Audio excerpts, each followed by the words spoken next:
Welcome to the Multiverse Comics Podcast. On today's episode, we catch you up on Absolute Batman. Everything we're thinking. It is brutal. It is insane. We've got Bane in there. Join us at the shop as we talk Absolute Batman. The last time we just started with Steven's thought, it was like the filmography of Mr. T. Yes, that was it. It's how you want these things to begin. It's sort of a random, it's like every good James Bond movie. It begins towards the end of the previous mission. Yeah. But I was reading that issue of Absolute Batman, and spoilers here, kids. I was reflecting on what Bane has done to poor Oswald in making him more penguin-esque. Yeah.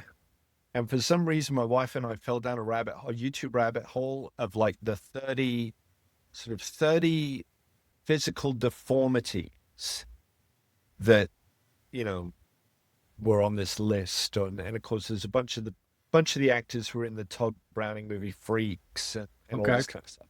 And there was one lady, and I forget what the condition that she had, horrible, horrible condition, but her feet were huge and they look just like the penguins In this issue. Yeah. And I was like, oh God, because they're huge.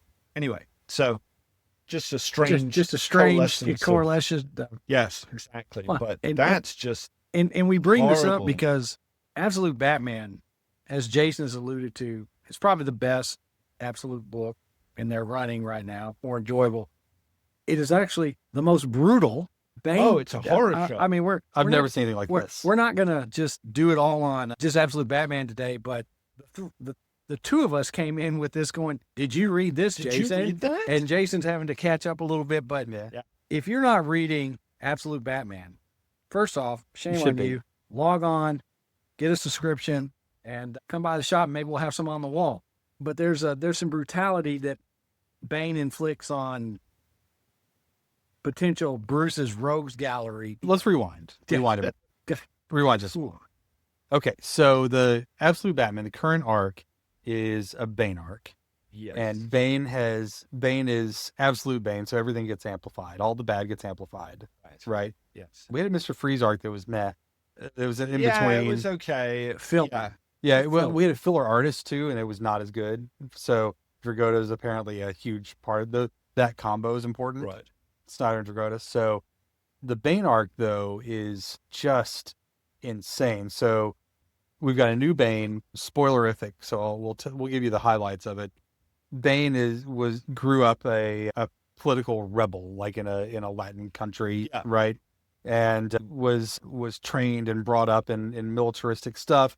His dad was a leader of this rebel group. They all got captured. He ended up spending formative years in prison as a political prisoner, and the Joker let him out. I'm pretty sure that was the Joker. Yeah, It looks like it. It looks like it, yeah. So the Joker, who is like this behind the scenes guy. Yeah, we still don't really know what the like the thing is. issue 1, there was a thing, and he never laughed. Yeah. Like that was his story. Yeah. He was the Joker because he Right. never laughed. So he's opposite Joker. So fast forward to now, and it turns out that all the bad stuff that Batman thought he was fighting before, nothing compared to what Bane is doing in this horror show that is Arkham Asylum. So Arkham is a place where they're basically experimenting on humans. Yeah. And they take Waylon, Killer Croc, in normal land. He disappears. Right. And Batman and his friends are sleuthing, trying to find him. They believe that he's at Arkham. So Batman breaks in and Bane gets him. And just destroys him physically in all possible ways. And then waits, doctors him up so he can recover, and watches him so that he escapes again. And he just wants to keep doing this and breaking him down. And he's basically infused him with like the venom delivery system. But he wants a buddy Bane to hang out with him. And he's trying to get Bruce to be his buddy Bane. And it turns out he finds Croc. Croc has been turned into a freaking giant human crocodile hybrid. Right. That he rides out like a freaking dragon of this thing to escape. We read it. We're there. That was insane. I know. But then there's could assume that, go read the damn book. Yeah, but then there's an issue that we were confused about. Yes, just a little bit. Where he gets out, and Alfred is narrating a story of, here's what's going to happen. It's all the worst possible things that could happen to Bruce Wayne. That's right. And what he thinks Bane would do if he had the option. And it's just dismemberment. Oh, I'm going to rip your arms off just so I can sew them back on. Yes. Just the most brutal graphic thing. And we ended that last issue, the issue before this one, where we find out that was all just a story that didn't actually happen. Yeah. That was all just Alfred telling the story. Yeah. It was a little confusing, but I think that's what Scott Snyder was trying to do. And then with the last panel, Bane is caught up with all of Batman's friends, who are basically his rogues gallery from the Prime universe, right? It's Penguin and Two-Face, Riddler. You've got their real names, their bungle names, Harvey, and Oswald. So that's what we know. Wayland's a giant dragony crocodile thing now. Yeah. That he basically wants Bruce to kill him, but he won't do it. Right. And then he's got all of his friends, and we just know that Bane's got him.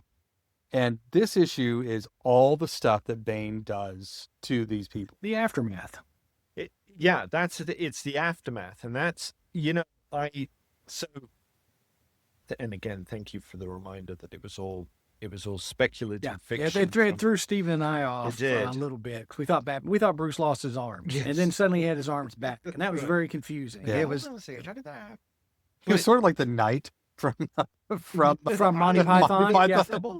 Like he would lose an arm, he'd keep on fighting. That's right. But there's a misdirect here, because issue 11, yes, it's this sort of horrible what if, and then it ends with the spotlight on Bruce's Scooby Gang, and then in this issue, it's Bruce is going to the hospital and seeing what Bane has done to his former friends, or not his former friends, but fully functioning human beings. Yeah, and it's a complete horror show. And so there's a psychological element which really, it kind of reminded me of the prison, the McGowan show, where that was part of the strategy to break number 6, was to let him get so far down some of his escapes, only to then pull him back. Like, eventually you're going to give up. Eventually you're going to break. Accept your fate. Right. And if you know, because I do, because I'm a big prison.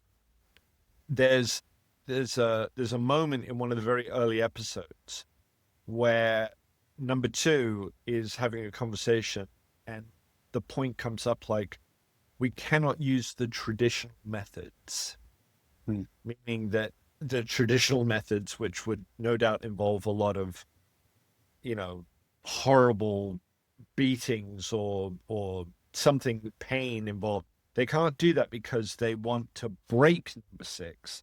They don't want to destroy it. Yep. Probably because they have an ulterior motive or something that they would then like to do. There are 5 lights. Yeah. There's an element of that. Yeah, sure. Very much so. And then you get to the end. We're not going to talk about Prisoner, but then you get to the end and you find out kind of what that was. And it's all like, oh, okay, this is just banana balls. But there's an element of that where Bane clearly wants to break Batman, and he wants to destroy him up to a point, but not completely, because he's got this ulterior motive.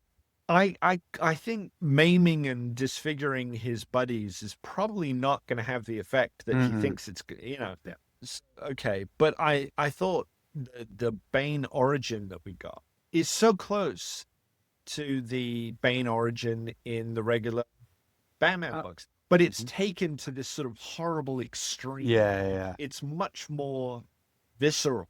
I was going to touch on that. One thing, and I know you'll remember this, and I don't know if you were a Batman fan when Bane first showed up in the Prime Universe. Right. I was. Okay. Yeah. Nightfall. I read the Nightfall. Well, available in many trades and collections. Well, and the joke around here is everybody that brings me a collection is selling their Nightfall and Death of Superman runs. Always. But Night Quest and then Night's End. Night's End. Yeah. But I remember when Bane first popped up, that special he was in. No one bought it first. And it suddenly, some of the same kind of things we're talking about in this Absolute is the vibe that I got when Bane first showed up the first time, because you didn't have anyone that was Batman's physical equal. No. You didn't have anyone, and it's a whole different, it's a dark side, dark energy here, but, you didn't have Batman beaten down and exhausted in the Prime Universe like you did in that storyline. So some of this, when I'm reading this, and just as Jason was talking about, I was like, I remember having these conversations in the 90s when people were like, what is Bane? Oh my gosh. Well, what when was doing Batman? Back, that was in the middle of the era, you killed Superman. So now we got to parallax. We've got to kill. Batman was the next one around. We got to one up each other. Yes. But that initial Bane special, like, I think people, it was like 1,000 of them out there, then nobody could get them, and it just spun. But just the mystique. I'm sorry. I just had this horrible thought. Like, there were so many moments in the 90s when we thought that, the comic book business was just going to collapse. Marvel had its bankruptcy and all these things. But, there is a point where if DC had gone out of business somewhere around like 93, 94, the end cap on their publishing history would have been they killed Superman. They broke Batman's back. They turned Batman into a paraplegic. Green Lantern went crazy and insane. Yeah. The Flash was killed. Yep. You kind of go through these heroes like, and that was it. So thanks for the memories, boys and girls. That was your DCU. Yeah, there we go. Done. But then the comic book business has been going out of business since the 70s. Oh yeah, so absolutely. I know, but it was just like, no, it is that thing. But I just started thinking, I was like, man, there's a predictability with this Bane, but there's a lot of mysticism as far as it's not one for one, right? But he really is one up. He took Oswald Cobblepot, which I think was a 5'9" tall end of character in his book, and he crunched him down 2 feet. He's made him accordion, man. Yeah. So, just ouch. Squish. Took Harvey, tore him in two, so he could have Two-Face, and then they stitched him back.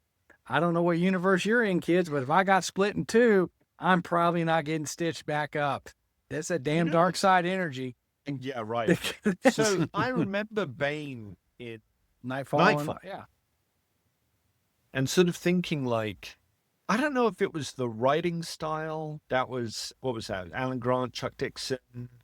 Denny O'Neil was in Neil. He was the editor probably. There was something about, I have to go back and reread it. There was something, like, I don't know if it was too many words on the page or not enough words on the page.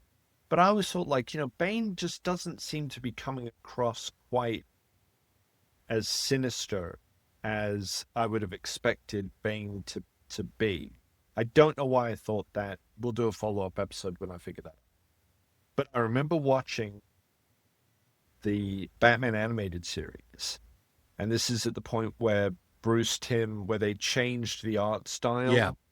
So Batman was everything was a little more cartoony. Catwoman was all in black. The Joker now has like he didn't have black. pupils. He doesn't have pupils anymore. The Riddler is starting to wear his leotard instead of the sharp suit that I thought was so cool. But they introduced Bane, and I think it's Hector Elizondo does the voice. And you hear that voice, and it's like, oh, I get it. He's really smart. Like Hector Elizondo's voice. Mm-hmm. You get that sort of the Latin voice, and he's very smart, and Mr. Wayne, and it's all very like, oh yeah, I get this. And then of course they ruined it a bit with Tom Hardy's. But, but at least it wasn't Bane in Shoemaker's Batman and Robin, who was just basically a wrestling thug with obviously rubber enhancements on his muscle. Boy, that's a bad movie. My kids keep trying to get me to watch it again because they really want to watch it again. I'm like, I can't. Wait, what? Batman and Robin? Bane was in there? Yeah. He was in there for like half a second. Yeah, that's exactly he's like just a thug that Poison Ivy has. Yeah, there was no story development. No. There was just he was just in the I just didn't background. remember him from it. And no one else did either. Is that also the one that had Alicia Silverstone as Batgirl? Yes. Yeah. Poison Ivy, Mr. Freeze. Yeah, Arnold is. It was a little too packed, but that's a blind way of putting it. Being very, very kind, Jason. That's too. Wow. Yeah. I mean, I like Uma Thurman, and I was very happy to see a Poison Ivy, but wow. Didn't Robin have like a thing he could stand on and fly or something in that one? Skateboard or something. There's like a thing. There was just a lot. I mean, they it reminded me of the kid, the little cub from Tailspin. They would like hang outside he was. They had hockey blades in their boots when they clicked their feet Yes. together. Yes. They skated. That's how it worked. I'm sorry. That's how. Anyways, ice skates. So back to something that is worthy of talking about. Absolute Batman. Joel Schumacher was actually a good director. He was a good director. He was competent. But I don't know what he was. Yeah. It was a script he was given, material. And the direction to not be dark and scary like Batman Returns. It's all neon poster paint. And he went, Well, I think that this. Anyway. Sorry. So what's interesting about this Batman? Yes, please. Different than Prime Batman. So we have 3 personas of Batman that we in the comics that are out right now. Detective, is very detective-y. Right. Oh, okay. I see what you're saying. Right. We're going to the Prime universe. Yeah, in Prime, Batman is superhero, cool new gadgets. It's got but in kind of a weird, funky. You're talking about the Fraction. Yeah, the new Fraction one. But he's got like a new Batmobile. Yeah. He's got new tech that's like, high tech, superhero-y. Like he's back to sort of billionaire Bruce Wayne with cool gadgets. And this one is just like the brutality of as brutal as Batman can be. And Bane is pushing him to be as brutal as he can be. Yes. So it was like he showed up in the first issue when he pulls that axe off and starts chopping people's hands off. You're like, okay, I see what we're doing here. Yes. But it feels like this was the most brutal Batman we've ever had. And Bane is pushing him to be just vicious. It's like if this was a movie, this would be screenplay by Clive Barker, directed by Oliver Stone, fresh off of Natural Born Killers. Yeah. And he's still full of cocaine and adrenaline. No, or Jordan Peele. Who does all those new horror? No, I know, but it was more. It's more the over the top, okay. visceral kind of. Yeah. Just what the hell, And I haven't even read horror comics that I was this horrified by. Well, and there's and the panel counts on these pages are insane. I'm impressed that some of these. Yeah. I mean, like one dude. Oh yeah, no. I mean, he's getting his words 13, 14 panels in there. Yeah. And they're pretty good panels. They are. The whole. So I started reading. I'm about halfway done now with this one. I skimmed through, but at some point I stopped and I was like, I kind of want to sit down with this. I want to sit down with this. I'm going to give this a minute and I'm going to have a nice flat ginger ale and maybe a couple of tums and just kind of steel myself up for the rest of it. But that said, so good. It's so good. It's just. It's like, how do you? Why do I like this so much? I don't know. How do you recommend this? Because it's like, somebody who's a huge Batman fan, read this. I don't know about that. No.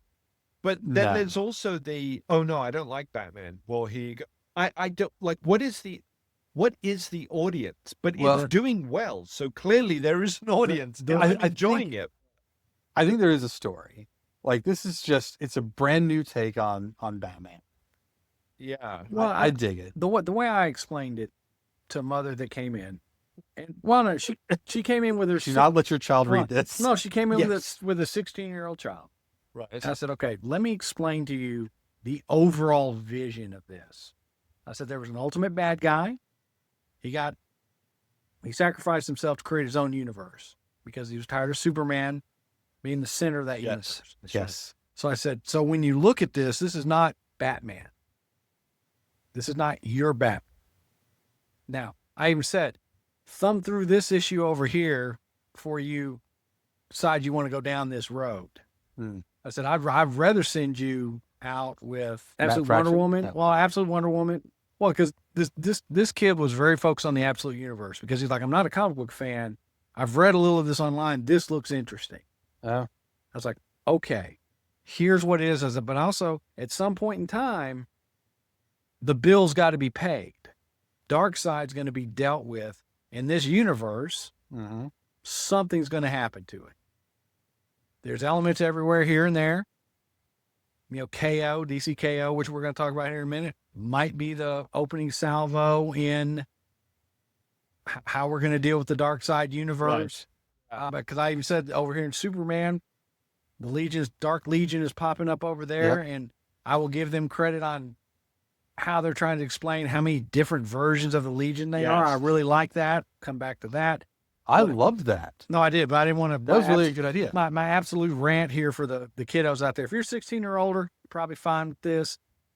If not, it might give you nightmares. But overall, 16-year-old boy, this is like right in the when I was reading like Warren Ellis stuff and like I wanted that level story. But I also try to tell them, I was like, look, some of these other books feel a little weird. Absolute Martian Manhunter, Absolute Flash. But it's all tied in. So it's all going to make some kind of sense. We started and skated around. I want to hear you brought up Absolute Superman. Are you caught up on Absolute Superman? No. Okay. Are you? I haven't read this one. I think this one will fix some of the problems you're having with the rest of them. There are some more answers in this one. And you like the cape thing. I do like the cape thing. I got to the Vandal Savage deal. So this, no, not Ra's al Ghul. Okay. That looks like Vandal Savage. Yeah. So the cape thing, AI gets to do some really cool things toward the end of this one. Okay. Because once again, this is Absolute Batman's the strongest. The Wonder Woman one lost me for a minute. Now it's caught back and grabbed me. These last two issues, I really did. I had to catch up. It lost me pretty good. I had to read 3 issues of Absolute Green Lantern in a row twice to figure out. I'm kind of enjoying it, but I had to get out some graph paper and start writing words. You have to draw a map. I had to draw a map. There's the map again. I had to draw a map because they're using Abin Sur's name. They're breaking it up, and each word means something. Nah. And I'm like, that's a lot of thought. Nah. That's a Martian Manhunter. I mean, Darkseid pops up in that kind of. So I'm like, okay. So I'm curious what Absolute Aquaman or Green Lantern or Green Arrow. Are we getting an Absolute Aquaman? So we're getting Arrow. There's an Arrow. I thought there was. I get them confused because John was excited about one of the characters. It might be Absolute Green Arrow. Absolute Green Arrow is the Bruce Wayne of that universe. Yeah. So like he's the billionaire and he feels like he hasn't done enough. Okay.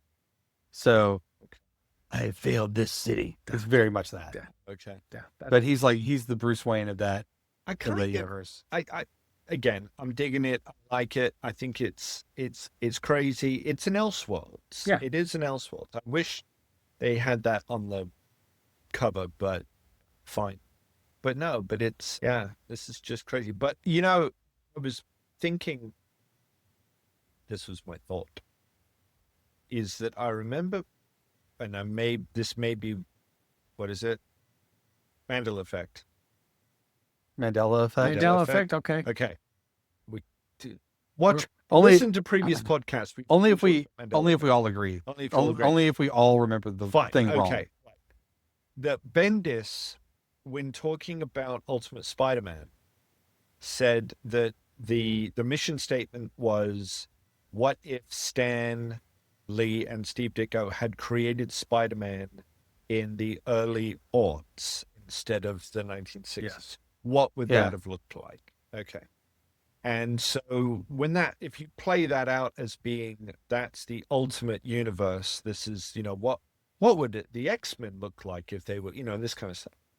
Then there are things where obviously it's always the go-to character for me is Captain America. It's Mark Millar's take on Captain America and how different that character is in the early aughts than in the 1960s when the Avengers discover him and blah, blah, blah, blah, blah.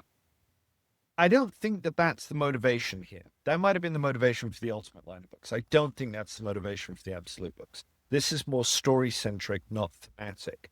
But let's just suppose for a moment that the impetus behind the Absolute Universe is, what would Batman look like if it was created today? Society is really screwed if that's kind of what we like, wow. Okay. I think I'll just stick with my dark side energy. Yeah, I do too. But it was a thought. That's how different. Yeah. Because I've heard this. Now DC are just jumping on the Ultimate bandwagon. No, they're not. They're really not. Well, and clearly, story-driven. Thank you for watching the Multiverse Comics Podcast. If you'd like to come and join us in the store where we were just filming, you can do that at Multiverse in Hearst. We're a brick and mortar shop. If you'd like to shop with us online, you can do that at www.multiverse.shop. Till next time, keep reading comics.